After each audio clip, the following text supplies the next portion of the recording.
Welcome everyone to our presentation on PMG's Budgets Made Easy. This is Stephanie with the Illinois JCs. Tonight we have Ronnie Salter, our PMG program manager, and she's going to walk us through the budget portion of the PMG. Go ahead, Ronnie.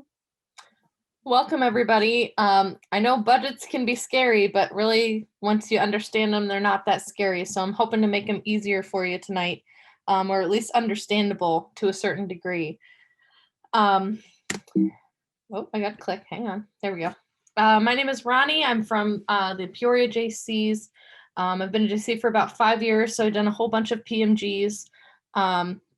And obviously you can see I've been part of the local board and the state as well for the past few years too. So if you have any questions on any of this, please give us a shout. I will help you out. If you need, assistance with specific budgets, just let me know. And hopefully this will help you prepare your budgets for April 18th when they're due for first trimester. But feel free to reference back to this for future trimesters as well. So budgets, they're not that scary. Basically what it is what comes in must go out. You have to bring a balance to the force. There are two different kinds of things that I want to talk about first. And that's monetary versus in-kind donations, because we are going to talk about that a little bit when I get to the actual budget portion. So in-kind, what is an in-kind donation? It is any physical item donated that's non-money. So it can be something like a service also, a logo production, a radio commercial, anything that enhances your event that's not a monetary item. Could be food, it could be silent auction items, it could be gift cards, anything like that. So products or services are in-kind donations. Then you have monetary, dollar bills, y'all. Anything that a check is written, here's my sponsorship, that is your monetary donation or your sponsorship donation. So just keep those in mind as we're going to talk about those in just a minute. So on your proposed budget for your initial PMG, keep in mind that this is what you're hoping to get. So you're going to make your best estimate on these items. So you're going to make your best estimate on what's going to come in and what you're going to make. So if you're doing a silent auction, you may have a value of items that could be $500, but you're not sure you're going to pull in the whole value of the items. So you may want to estimate it at 50%. So if you have $500 worth of items, say you're going to get $250, whatever that might be. But make sure that you have your SMART goals in mind, and they're measurable, attainable. That's the biggest one, and realistic. So you don't want to say, okay, I have $500 worth of silent auction items. We're going to get $2,000 for these, because that's probably not going to happen. So just make sure you're being realistic as you're putting in your proposed budget. Then for your final budget, that's when you put in your actual numbers. So this is invoices that you've spent money. This is actual income from your silent auction. So let's say you had $500 worth of items, you pulled in $400. That's your actual number. That's great. Your total income, again, this is the balance to the force. Your total income needs to match your total expenses. Remember, what comes in must go out, and not out in the necessary terms of like nothing comes back to the chapter, but you account for everything that's coming back to the chapter. So it looks like it's a very balanced and everything equals out to you. So let's do a budget. So here's my example budget that I made. We're doing a bake sale. So my proposed budget, I'm going to start with my income. So my appropriation from the chapter, I'm going to ask for $300 to start this event. Here's my donated items that I'm hoping to get. So I'm hoping to get the scoop, there it is, gift cards. I want $100 in that. I'm going to ask for $100. The bread basket gift cards, I'm going to ask for $50 in that. The cakery gift basket, I'm going to have to ask them to actually put a basket together for my silent auction that's worth $105. And then Patty Cake's gift basket, I'm going to ask them to put together a basket that's worth $115. And as you can see, There's a list of donated items and assigned value. So you can keep adding in there. And again, this is your proposed budget. So this is what you're asking for. So if you're asking 5 or 6 different sponsors for $500 or $100 or whatever it might be for donated items, make sure you account for each one in here. So then my other sources of income, this is where I put like my silent auction, my 50/50 raffle, and my bakery sales. So I asked for $300 for the bakery items. I'm hoping to make 400 on that. My 50/50 raffle, I'm just going to go around and sell tickets. So I'm hoping I'll make 1,000 and get 500. And then my silent auction, my 2 items are worth, $220. I'm going to hope I get $200 out of it. And then as you can see, you can keep listing your potential income as well. So my total income down here on my proposed budget is $1,770. So now on my proposed budget expenses, you'll notice this is our balance down here. I have to equal the total expenses with my total income. So in my expenses, I have my value of my donated items.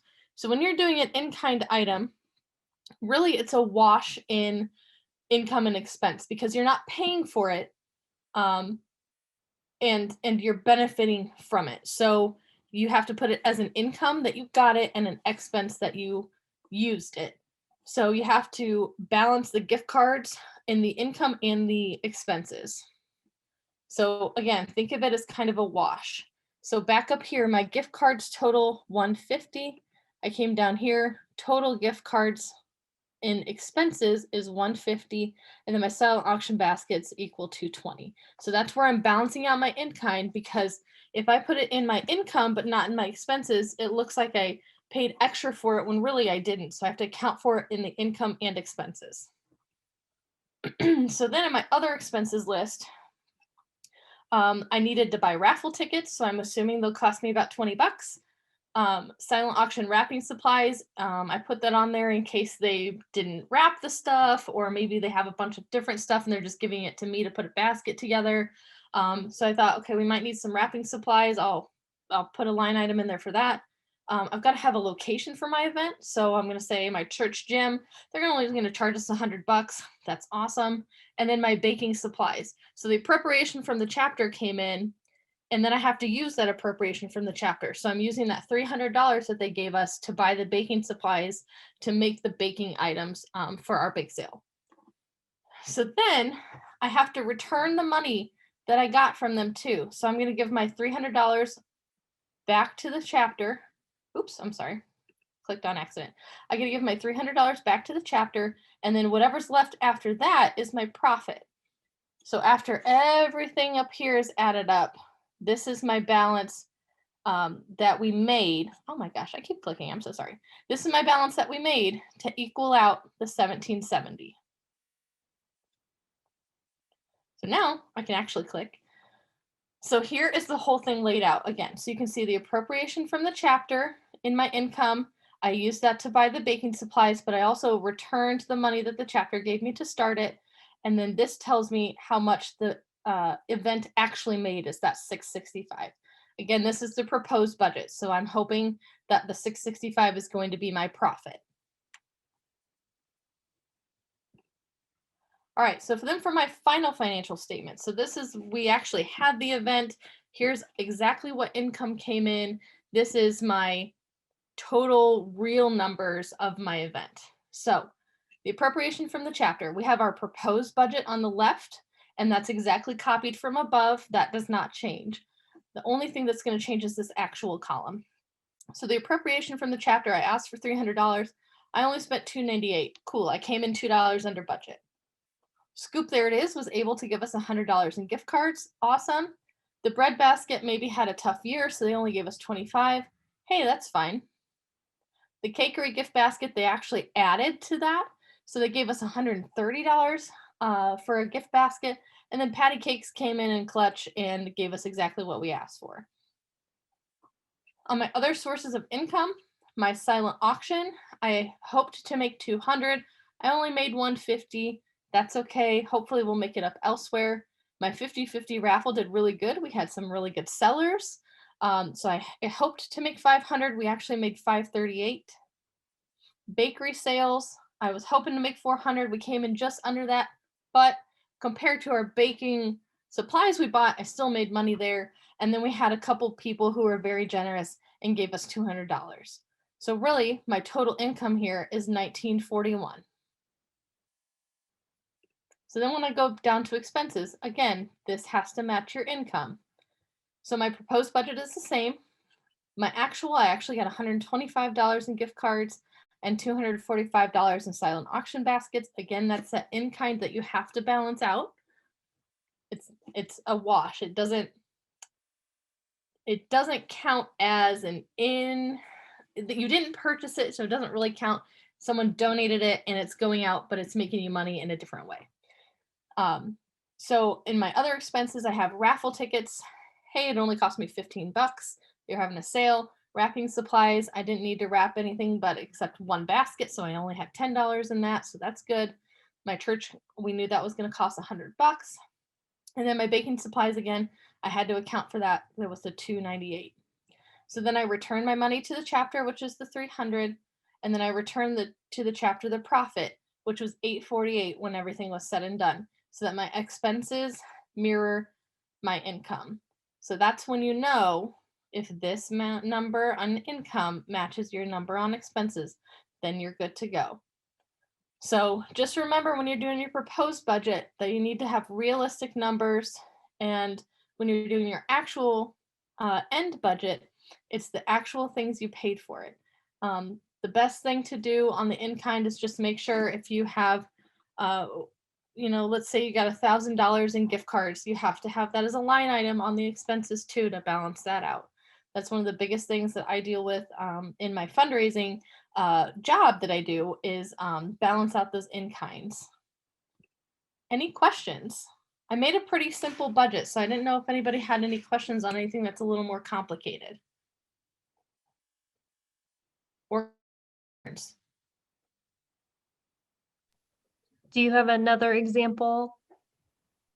no, I just did the one example. Okay, so I if there do was another one at a different time too. okay, so if there's a project where you don't make money, Yeah, then you just take the money out of you don't return it, the appropriation to the chapter. You're only returning, you don't have a profit, you're just returning less to the chapter. correct. So if I go back here, if we have, we didn't make any money on the raffle tickets, on the 50/50 raffle. So that would put us in the red on what we had proposed. If we didn't make any money, then your return to chapter would be very, very different. And hopefully you made enough to return your appropriation to the chapter, but that's not always the case as well. You could lose money on an event. So that's a very good possibility as well, where your budget, as long as your income matches your expenses, it may look a little different, but they should still balance out. Right, if it was like a project for membership or something and Yes. it wasn't a fundraiser. Yes. Okay. And that's a good point too that Stephanie made. If it's just a membership project and not a fundraiser, then you're not going to have your return of appropriation or a profit, but you should still have everything matching and evening out with your income and expenses. Yes, exactly. That's the best thing about budgets is just remember to balance the income and expenses. Even if, like you said, it's a membership thing, so you're only spending money, you're not expecting to make money, they should still balance out. You just wouldn't have the appropriation or the return to chapter part. Yep. And then just for clarification on that one, where you're spending, you would have the expenses go out there, and that's where it would show on the budget rather than in the return. Yes, yes.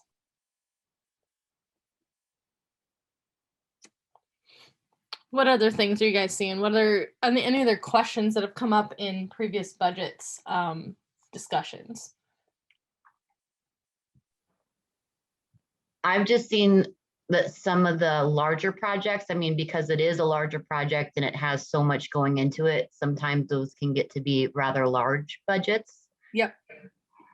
and those can be a little bit more difficult to try to balance. But I mean, if all your information is in there and accurate, it should be straightforward, but sometimes there's a lot more information involved in those. Right. And for larger events, I would even suggest having like an Excel spreadsheet and having the equations and formulas in there to help you with it. So you're not adding them up on a calculator every time too. I can do another budget training too with some of the things that I've encountered at my job, where you have $30,000 event that you're doing, and the budget gets really complicated with donations and sponsorships and line items, and then you have to, the sponsors have to have a certain amount of marketing. So we can do another one that's a little more complicated. I was just trying to make an easy one, so hopefully that helps with some of those budgets that you're not sure what to do with, or maybe you're just starting out writing a PMG and you're like, I don't know how to do a budget. So we can do a really complicated one at another time too. No, I think you've done a really great job explaining it and walking us through it. It makes a lot of sense how you've gone through it this way. Good. Yeah, really great job going through everything.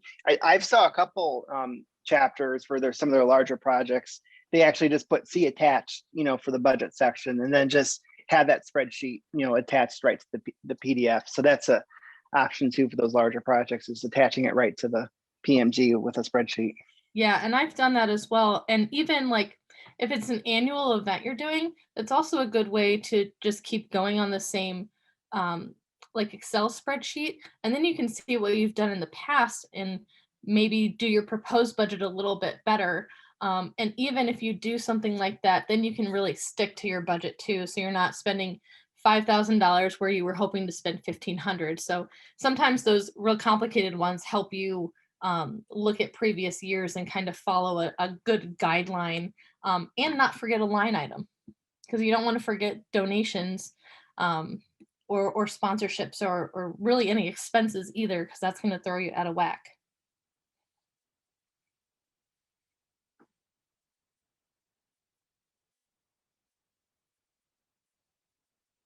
Any other questions or additions?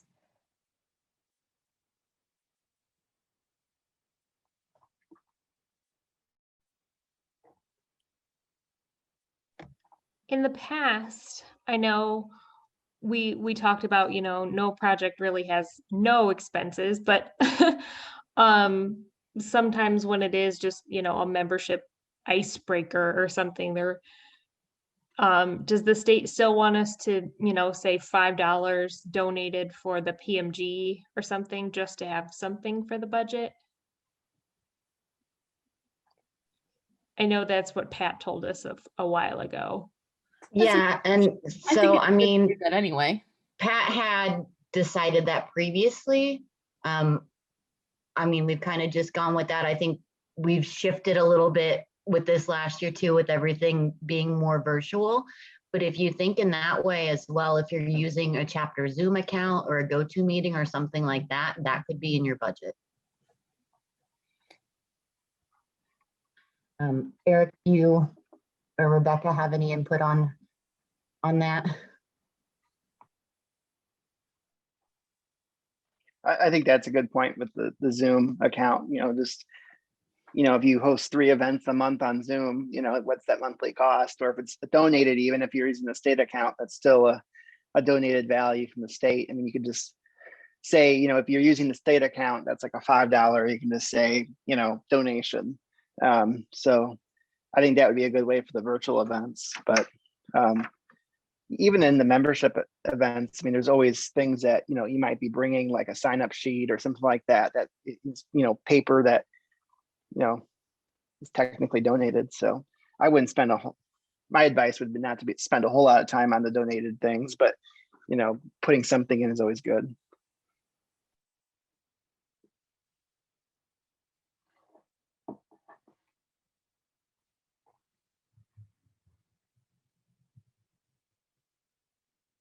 So yeah, so it sounds like we'd like something to be there still, but yeah, don't think too hard about it if it's, something pretty simple, paper and pen, even if that's all you're really using, or membership cards or something like that.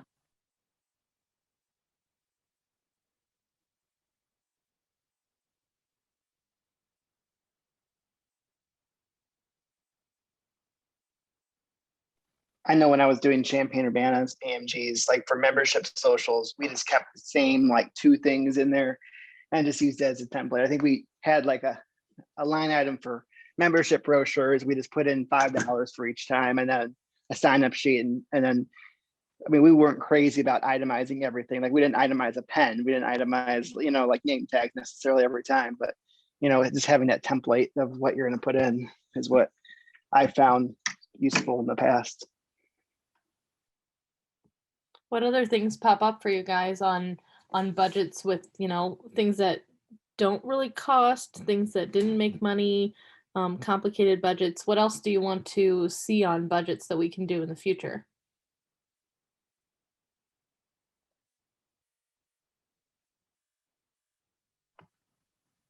John, as somebody who's new to budgets, I would love to hear some of your input if you're available. So I really don't know how to do a budget. So I'm just taking it all in. And hopefully with all of this, I can write a pretty good budget. But yeah. Are there any like kind of areas that are still confusing to you, or that Ronnie could give you more information on, or some clarity? No, it's all confusing still, but I'm getting it. But I just don't get how the total expenses and total income can match up. So let me try to explain that, because that's the problem that a lot of my chapter has as well, is why did these balance? And it's because usually in like a budget, you see like the total at the bottom would be your profit line instead of it balancing between the two. But think of it, your profit line is just up in the expenses part. So like the quote unquote expense of the return to chapter profit is actually just what your chapter is making. So that return to chapter profit line is your positive line. That's how much your event made. And I think that's what trips people up, is that they're hoping to see the surplus at the bottom, when really they don't see the surplus in the bottom total expenses. They see it in the return to chapter profit line. I don't know if that muddies the waters or if that made it a little bit easier. It made it a little easier. So it's under the expenses portion, but it's not really an expense, right? It's your profit that you made, but that profit is going to the chapter or to the charity that you chose. So that's why it's kind of confusing, because you want to see that surplus at the bottom, but you're not going to see the surplus at the bottom. You're going to see it in that return to chapter line. Right.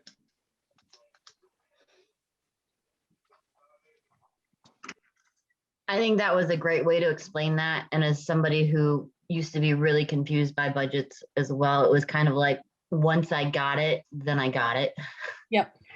And that's what I've heard with a lot of other people too. Like we struggle with it a lot, and then we finally can make sense of it. And it's like, oh, now I get it. Well, and that's kind of the beauty of, if you have the larger event and you use the Excel spreadsheet, it's a little bit different because you can set it up how you want. But for a simple budget like this example for the bake sale, I mean, that's how you use the budget that's in the PMG.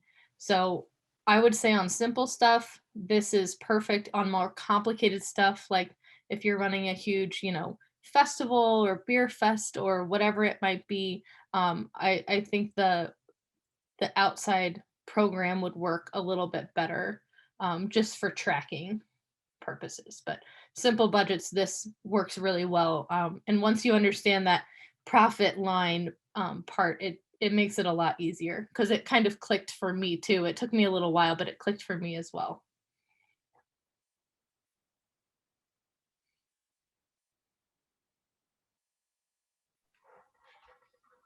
So when you have the appropriation from the chapter at the top for actual 298, that's what you're returning at the bottom, right? Instead of the 300. Right. So like I just said, okay, we had 298 and I still had the $2 in my hand. So I returned the 300. Oh, okay. That was just, yeah. Yeah. Okay. You're correct. Yes. Okay.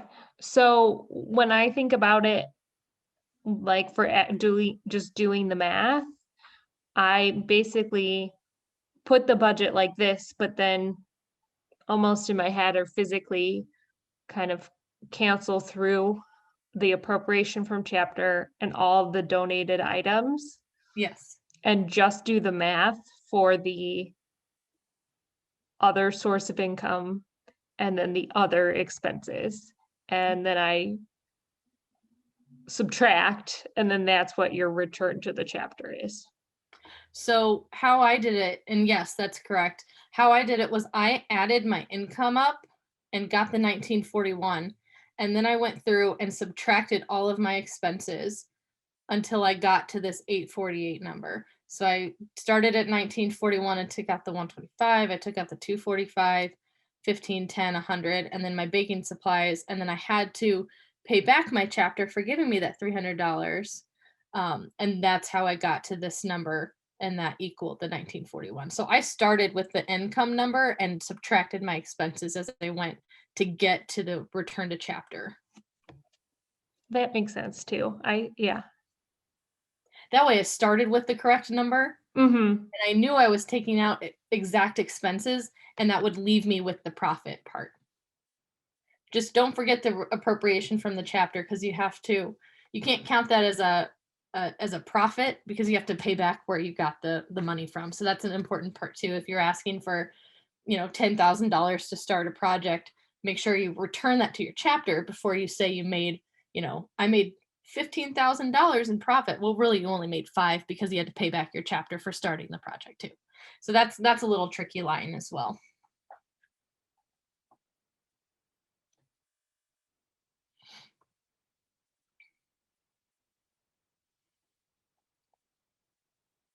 What else? Are there any other questions as we're looking at this? Well, like I said, we can do a more complicated budget. I'm just hoping this made it a little bit easier for everyone to kind of understand how the PMG budget works with the income and expenses. So we can do another one where we do like an Excel spreadsheet that has sponsorships and complications in it. So I look forward to leading that one. And don't forget to turn in your PMGs on 4/18 for first trimester awards.